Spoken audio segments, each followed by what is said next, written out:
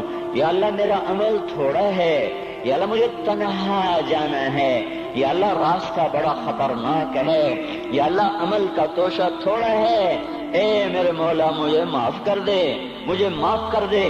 یہ وہ ہیں جو معاف ہو چکے ہیں، جن کی بخشش ہو چکی ہے، اور مجھے تو پتہ نہیں ہے کس حال میں جانا